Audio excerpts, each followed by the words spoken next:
Assalamualaikum warahmatullahi wabarakatuh.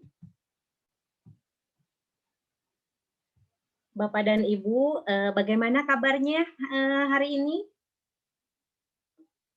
Ya, alhamdulillah dalam kesempatan ini kita akan melaksanakan in-house training mengenai kurikulum operasional satuan pendidikan. Nah, sebelumnya baiklah kita akan, membacakan basmalah, terlebih dahulu. Mari kita bersama-sama membacakan basmalah. Bismillahirrahmanirrahim. Bapak dan Ibu, sebelum kita mulai acara ini, marilah kita bersama-sama melaksanakan ice breaking. Ya, yang pertama mungkin Bapak dan Ibu bisa tepuk semangat ya. Ya, tepuk semangat. Semangat. Semangat. Iya. Iya, ulangi kita sama-sama. 1, 2, 3.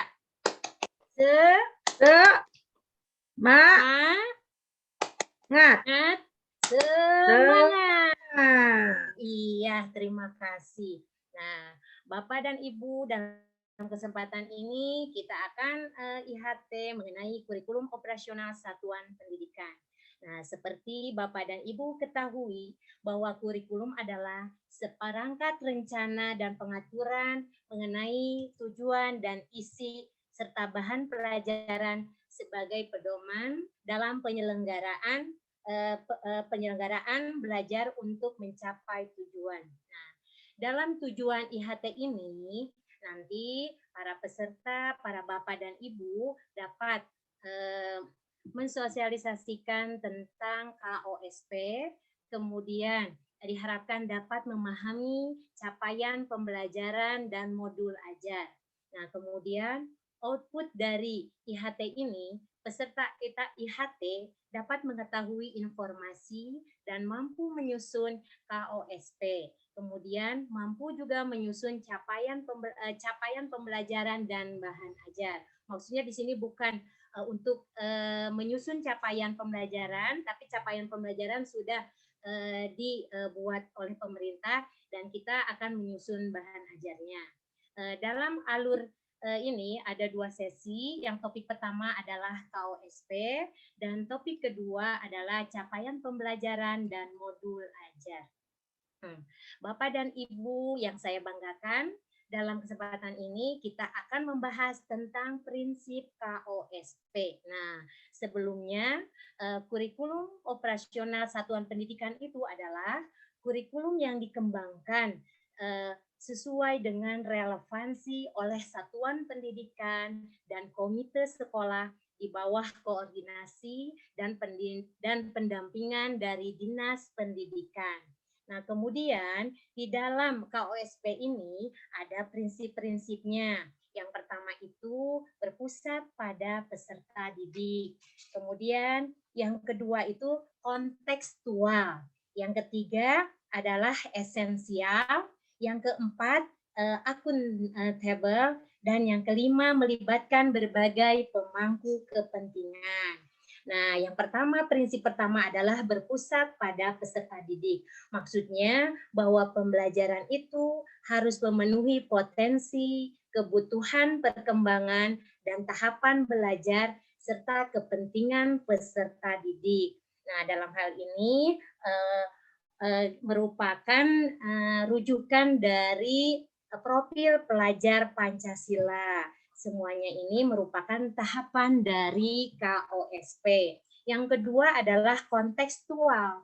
Maksud dari kontekstual ini menunjukkan kekhasan atau cirinya sesuai dengan karakteristik ya konteks sosial budaya latar belakang lingkungan di satuan pendidikan dan juga di dunia kerja. Yang ketiga adalah prinsip yang ketiga adalah esensial. Maksudnya esensial di sini bahwa semua unsur informasi yang dibutuhkan oleh para pemegang kepentingan dapat diperoleh di dokumen KOSP ini. Nah, yang keempat adalah akuntabel. Akuntabel ini maksudnya bahwa kurikulum operasional satuan pendidikan ini dapat dipertanggungjawabkan. Dan yang terakhir, prinsip KOSP melibatkan berbagai pemangku kepentingan.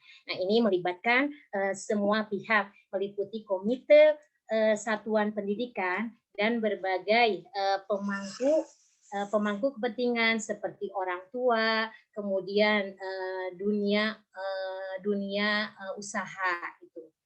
Yang selanjutnya adalah bagaimana kita pembuatan proses KOSP. Nah, ini proses dalam pembuatan kurikulum operasional satuan pendidikan. Yang pertama kita harus menganalisisnya. Menganalisis apa? Yaitu menganalisis karakteristiknya, karakteristik satuan pendidikan. Yang kedua, kita harus merumuskan visi, misi, kemudian tujuan. Yang ketiga, pengorganisasian pembelajaran. Yang keempat, menyusun rencana pembelajaran. Dan yang kelima ini adalah mengadakan coaching, mentoring, dan pelatihan.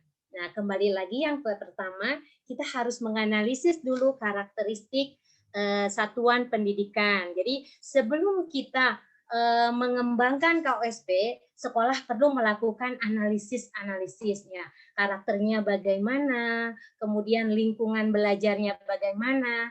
Nah, itu semuanya kita dapatkan dari aspirasi seluruh warga sekolah yang ada. Bisa melalui kuesioner, bisa melalui wawancara, ataupun melalui diskusi-diskusi. Nah, yang kedua tadi merumuskan visi dan misi. Nah, seperti apa gambaran sekolah yang akan kita inginkan, yang akan kita wujudkan di dalam satuan pendidikan. Nah, itulah yang disebut dengan visi. Kemudian dijabarkan lagi menjadi misi dan dijabarkan kembali menjadi tujuan. Dan yang ketiga adalah mengorganisasikan. Bagaimana sekolah mengorganisasikan pembelajaran. Yang keempat, menyusun rencana pembelajaran. Yang berikutnya adalah komponen-komponennya. Komponen-komponen dalam KOSP. Ya. Nah, itu tadi yang sudah dijelaskan seperti tadi.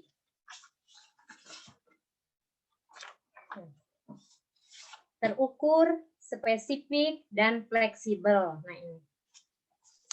Ya. Selanjutnya, prinsip-prinsip KOSP. Prinsip KOSP ini adalah student center. Ini berpusat kepada murid, di mana bahwa pembelajaran berpusat kepada murid dan tidak kepada peserta didik. Ya. Tadi sudah kontekstual, esensial, akuntabel, dan melibatkan banyak stakeholder. Selanjutnya adalah proses dan komponen KOSP. Ya, tadi sudah ya menganalisa karakteristik satuan pendidikan, merumuskan visi, misi, tujuan, mengorganisasikan pembelajaran, menyusun rencana pembelajaran, melakukan pendampingan, evaluasi, dan pengembangan profesional. Nah, selanjutnya adalah capaian pembelajaran. Yang dimaksud dengan capaian pembelajaran ini adalah merupakan suatu kompetensi pelajaran yang harus dicapai peserta didik pada setiap tahap perkembangan untuk setiap mata pelajaran dalam satuan pendidikan. Nah, capaian pembelajaran ini sudah disusun oleh pemerintah. Seperti kita ketahui, capaian pembelajaran ini nanti ada di beberapa mata pelajaran. Nah, kemudian prinsip-prinsipnya. Prinsip-prinsip capaian pembelajaran adalah yang pertama, terukur dan spesifik. Maksudnya, capaian pembelajaran ini harus dapat diukur. Ya, harus dapat diukur berdasarkan hierarki tahapan konseptual yang ada dalam rujukan taksonomi Bloom. Nah, kemudian yang berikutnya adalah fleksibel. Fleksibel artinya harus sesuai dengan proses dan tahapan belajar. Nah, kemudian modul ajar. Modul ajar merupakan implementasi dari alur tujuan pembelajaran yang dikembangkan dari capaian pembelajaran dengan memperhatikan profil pelajar Pancasila. Nah, yang seperti kita ketahui bahwa profil pelajar Pancasila itu ada 6. Yang pertama yaitu beriman dan bertakwa kepada Tuhan Yang Maha Esa dan berakhlak mulia. Yang kedua berkebinekaan, yang ketiga mandiri, kemudian yang berikutnya bergotong royong, kreatif dan bernalar kritis. Nah, dalam komponen pembelajaran ya, dalam komponen model ajar ini ada beberapa macam ya, terdiri dari informasi umum, kompetensi inti, dan lampiran. Nah, yang termasuk di dalam informasi umum ini adalah identitas sekolah, kemudian kompetensi awal, terus yang tadi profil pelajar Pancasila, sarana prasarana, kemudian target peserta didik, model pembelajaran yang akan digunakan di dalam satuan pendidikan. Sedangkan komponen intinya terdiri dari tujuan pembelajaran, pemahaman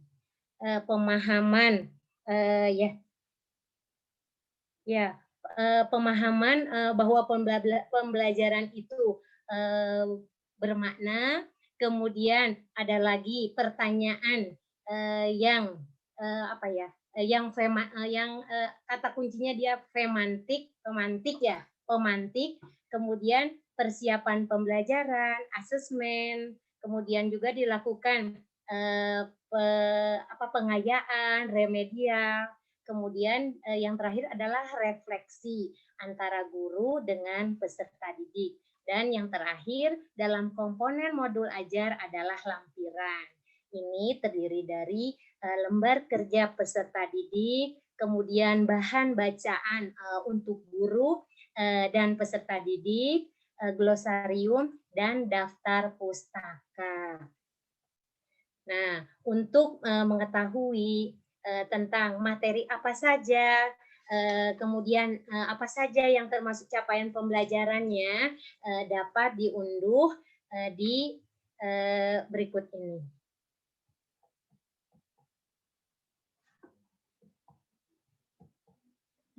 Nah, kemudian selanjutnya adalah Bapak dan Ibu guru diadakan kegiatan kolaboratif, masing-masing kelompok kerja silahkan, misalnya guru kelas berdasarkan mata pelajarannya berkumpul dalam satu tim. Kemudian membreakdown capaian pembelajaran serta membuat alur tujuan pembelajaran. Nah, mungkin kami persilakan untuk masing-masing kelompok membreakdown capaian pembelajaran dan membuat alur tujuan pembelajaran. Nanti kita akan melakukan presentasi dan diadakan tanya jawab. Nah, seperti kita ketahui bahwa tujuan nasional pendidikan kita adalah bermuara kepada terwujudnya profil pelajar Pancasila. Seperti yang tadi sudah disebutkan bahwa profil pelajar Pancasila itu ada 6 ya. Yaitu beriman dan bertakwa kepada Tuhan dan berakhlak mulia, kemudian berkebinekaan global, mandiri, gotong royong, berpikir kritis, dan kreatif. Ya, hanya itu mungkin yang dapat saya sampaikan. Selanjutnya Bapak dan Ibu bisa melanjutkan untuk melaksanakan tugas yang tadi disampaikan. Assalamualaikum warahmatullahi wabarakatuh. Warahmatullahi wabarakatuh.